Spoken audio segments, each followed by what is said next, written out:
Found another anime that I would like to share with you guys. I wasn't really expecting this, but this particular anime has a lot of potential, I believe. But it's called Outbreak Company, and what it's about is a regular high school kid has a deep obsession with anime and manga, mostly pertain to moe.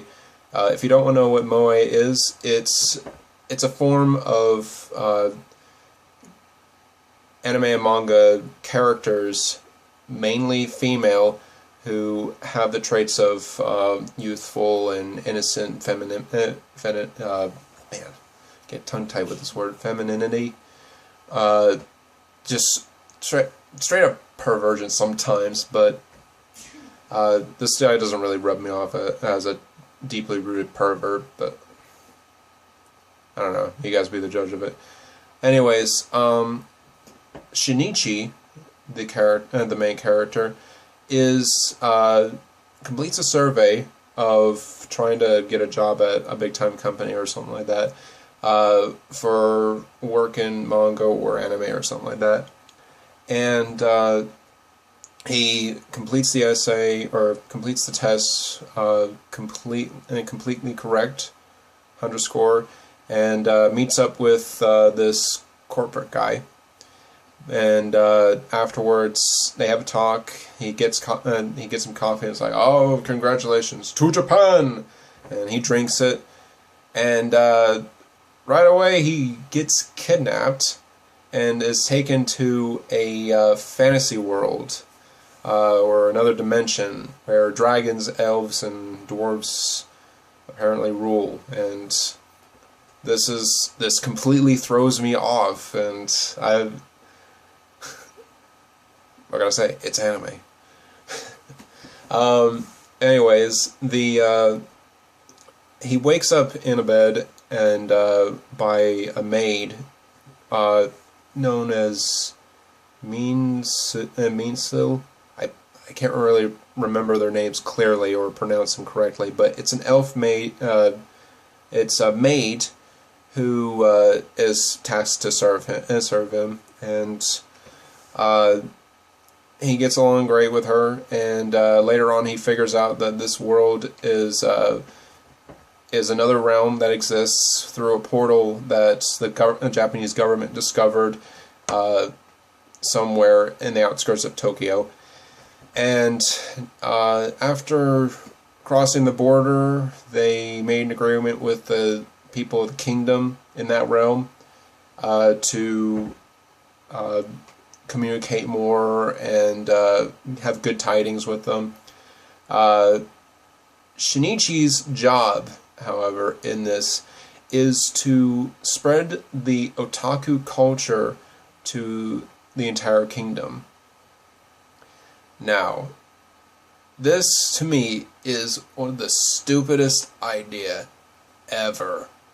How on earth can you even do this, especially in like a slightly medieval primitive culture that they have, and that's not to say that this kid doesn't even have the slightest idea in politics, government, or international policy, or any policy training for that in general. Man, this is just insane. This is worse than having teenagers controlling Megazords and Power Rangers and stuff like that. You know, golly. Yeah. Well, kid, Japan usually has a pattern of doing this in anime, so who am I to judge? And he seems to be holding up pretty well, especially for a couple of episodes and some outbursts. I still find him really stupid for doing some of these tactics, but he seems like a decent guy. But that's not what brings my attention. What this show does is very brilliant. First off is magic that they have there. They have devices, which are simple rings.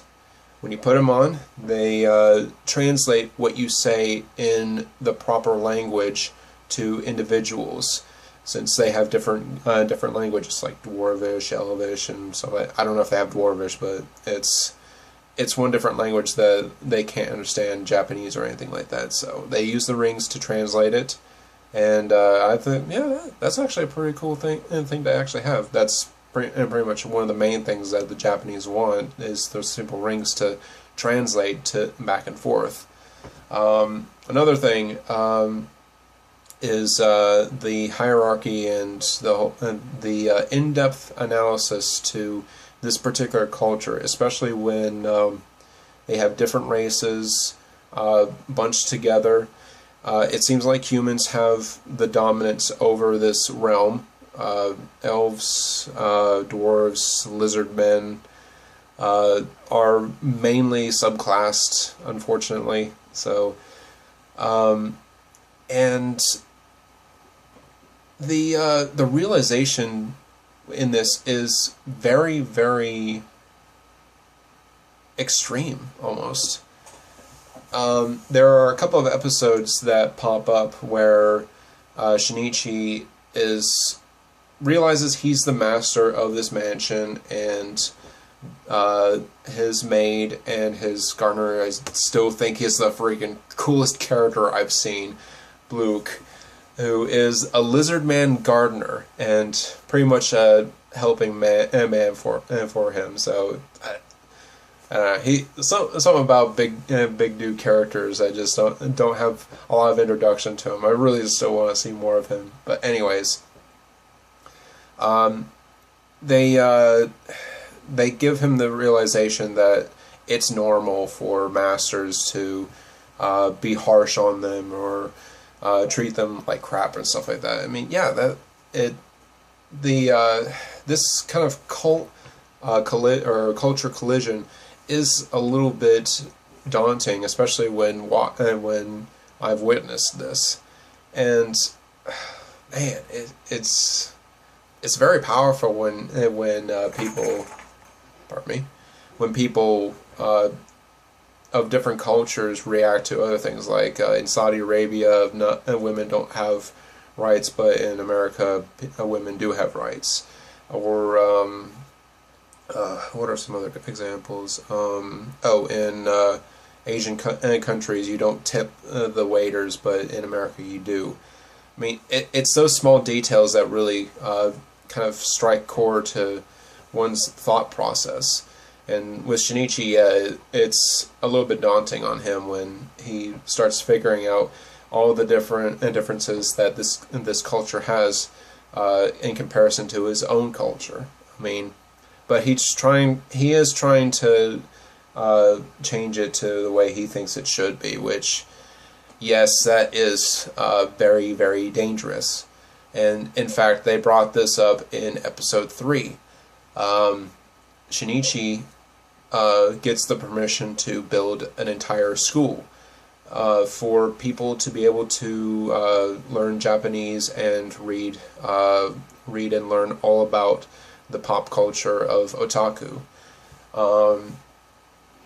This is going to be big spoilers on this particular episode, so if you don't want to watch the episode, then please turn this video off.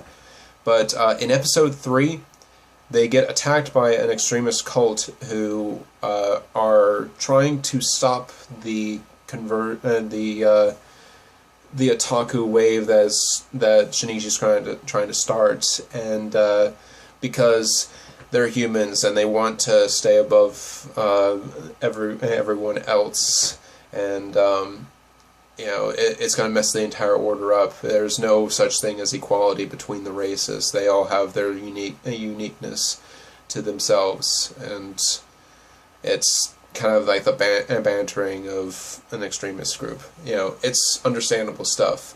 But one really big thing about this episode, though, is the small elements that would play into it. Remember the small rings? Well, in this episode, the extremist group take off the rings and preventing them from learning what they are trying to say to each other because they speak a different language. Well, in the following episodes, the maid starts to learn the Japanese language and translate what the group is saying to each other, to them. Not only that, the princess, the supreme ruler, pardon me, also is trying to tell them what's happening and stuff like that. So she's telling her what to say, and she translates for them. This was one of the golden moments that I've ever seen. I mean, even though it's like a small detail, it was done very well. And a lot of the characters in the show are extremely smart, especially when it comes to Shinichi, who I have to give credit for. The way they get out of that situation, I will not spoil. It is god dang clever. So great. There's already 4 episodes out. I'm gonna keep track of it. This show has the potential to really be something a little bit bigger than a lot of the other shows that I've been watching. I did look up that there were 7 volumes for a light novel back in Japan, and that's pretty good. I haven't read the light novels. I still can't read Japanese yet, so I'll keep up with the anime, and this was a very impressive piece of work that they've done. If you guys heard of this anime before and have any lasting thoughts, please leave a comment down here. I would like to know a little bit about what you think about this new anime. Alright? I'll check you guys later, and see you next time.